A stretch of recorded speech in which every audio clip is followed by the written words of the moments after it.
I've done weirder stuff even this morning.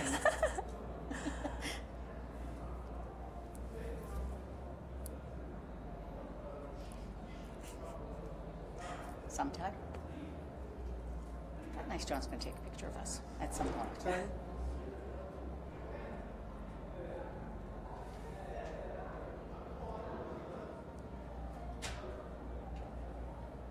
Hi everybody, at Skating PJ here with world champion Kaetlyn Osmond. Can you believe it? I can't quite believe it.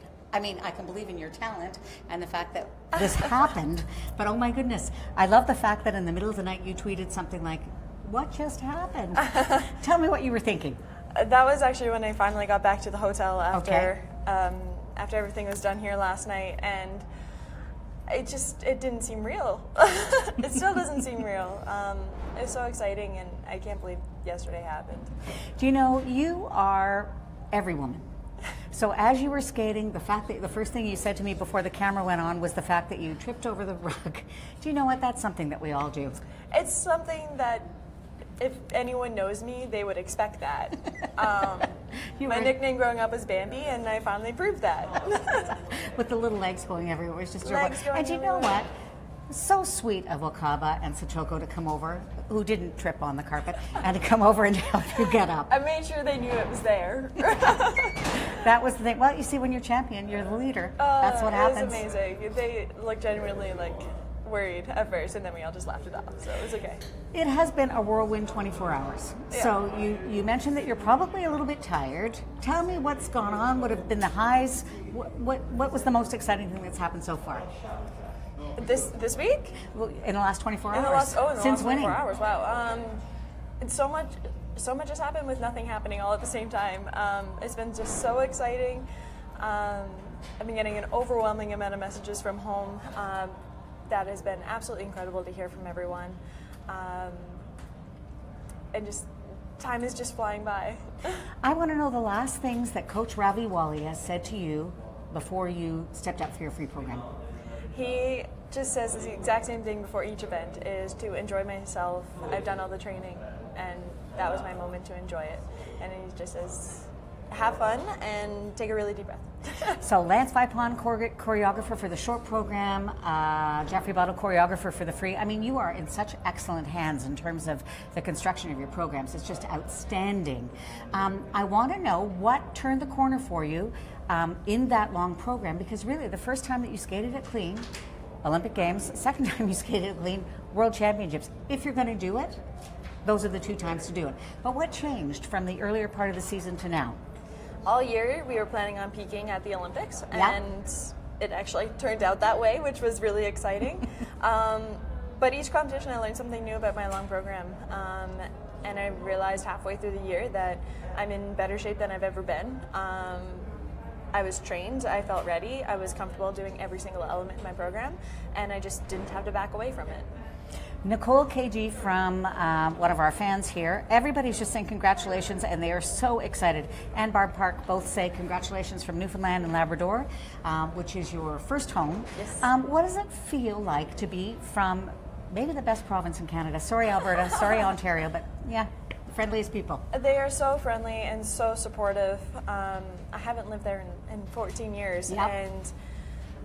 And it feels like I still live there. Everyone is so amazing, and I finally get to go back this year for the first time in a while, so I'm excited. It's funny you say that, because Joe Barry said, are you excited to go home to Marystown? I am excited. I haven't been back to Marystown in close to 4 years, so I'm excited to get back there and enjoy everything there again. You know, it's interesting. Canadians across the country fell in love with you at the Olympic Games. You love them back. I know you do, because that's kind of your thing. You were open and friendly. Have you had any great encounters with fans that just are things that you remember? There's been so many fan encounters, especially since, and each one of them, they're just all so memorable. They're so excited, and it makes what I do on the ice feel even more rewarding, seeing all that excitement from home. When you were a little skater and you were a fan, did you have any fan encounters with somebody that you admired? I didn't watch skating growing up, so I feel really bad saying that. What did you watch? I did watch sports, like they were on. I didn't. You didn't stop your life to watch? No. So this is a really tough question. I met Joanie when I was young. Joanie Rochette. Yes. And my sister got to meet more of the people. Mm-hmm. She met more people than I did. So you met them vicariously through your sister? Yes. Kathleen Chamberlain wants to know, are you excited to start touring because you're going to be on Stars on Ice? Yes, I'm so excited. I'm actually heading on Monday to Japan for the Japan Stars on Ice. And then I'll be doing the Canadian Stars on Ice. And they're actually my favorite parts of the year. Competitions are done, I get to enjoy myself, and the shows are just so incredible. Farley Fufu, that's Farley a great name, Farley. I like it. You're with the skating stuff a lot, so I'm glad to see you. Farley wants to know, what are you going to miss most about Black Swan? That whole program and the memories that it's brought has been absolutely incredible. I've wanted to skate to it for years, so putting it behind me is going to be really upsetting. The drama in it was probably one of my favorite, the switching sides, and just, it made me feel really grounded on the ice. I felt very comfortable competing with it. It's going to sound like a random question, but what do you do with your beautiful competition dresses? Do you keep them all? I have every single one from the time I was 5 years old, I think. What was the first dress that you had that made you feel special about competition? My first dress that I ever had made was when I was 7 years old, and actually Josiane, the person who does my dresses now, she actually made that first dress for me when I was 7 years old. And I had a little butterfly wing on it, and it was really pretty, and I really enjoyed it. Do you know, so much of skating is about how you are able to sort of center yourself before you get on the ice. Different things like music, of course, affect skaters, costuming can affect skaters, and everything else. So it's kind of interesting to think back and to talk to skaters about those very first experiences. I got a great question from, James. Okay, James Duong wants to know, congratulations, first of all, on a successful season. Have you started thinking about your programs for next season? Any hints or spoilers? As if. I wish I could say I do. Last year at Worlds, we were ready. We had the music pretty much all picked out. Did you really? We were excited to get started for this year. This year, it's been so overwhelming with having to train and focus, and the Olympics are just a big spot on that. So we're just kind of thinking. No spoilers yet. No spoilers yet. Because I don't have any. But if you did, you'd tell us, right? I would probably give a hint. Atta girl, that's what I like as hints. So you're going to Japan on Monday. That means that there's no downtime for you for a little bit. Will you take a break before you get back to the ice and get training? I will definitely need a break. As much as these shows are so exciting, the touring does get a little hard by the end. So I will be taking a vacation and spending a little time off the ice and seeing my friends as much as I can. And then I'll get back on the ice. So relaxing for Kaetlyn Osmond, what does that look like? It depends on where I am. Okay. Relaxing on a beach is That's relaxing. Very exciting to think about right now. But also when I'm home, I love watching movies, reading books. By the time I get my downtime, it'll be almost summer, so I get to enjoy the sun. And I have my pets. They're fun to play with. Tell me about your pets. I've seen you in a couple of commercials with one dog at least. One dog and one cat. Okay. Do they get along? No. No, they don't. I got my dog the day before I went to Worlds last year. Really? Yeah, so the dog, and I've had my cat since I was 10, so they really hate each other. Does your dog glare at you like mine does when I'm leaving on a trip? No, she gives me the cutest puppy dog eyes. My cat glares at me. She lies in. Cats glare anyway. No, my cat is like the sweetest little fluff ball. But she hides in my suitcase. My dog just peeps around the corner. She's like, "Where are you going?" What is traveling like for you? Like, how difficult is it to go from time zone to time zone to time zone? I mean, in this last month, you've been in 3 time zones: Canadian, Korean, and now we're in Italy. Yeah, it definitely gets hard. Coming home from Korea, I felt actually quite a bit of jet lag. I had troubles falling asleep at night, and I had troubles waking up in the morning. Yeah.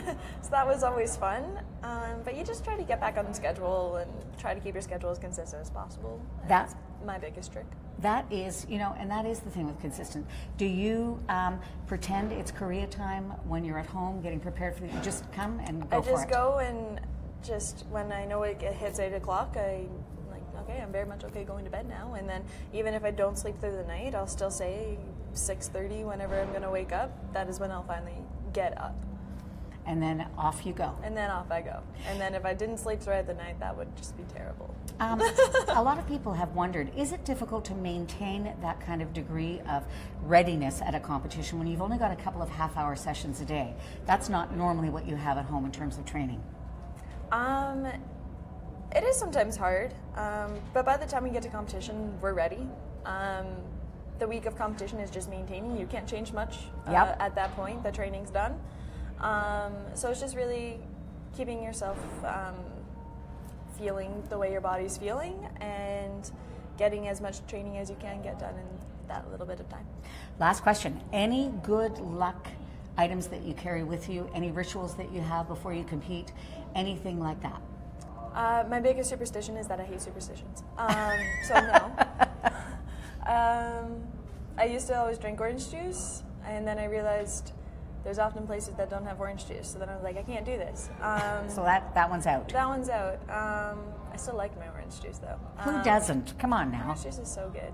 And then I bring things from home for comfort, but that's mostly just books and coloring books. I just got a Nintendo Switch. That really helps. Nintendo Switch is the small one you hold in your hand? It's the one that you can bring it. It's portable. Or I can plug it into the TV. I just got it after the Olympics. It's so exciting. And do you do the coloring, like the little coloring books with all the different colors? Do you find that relaxing?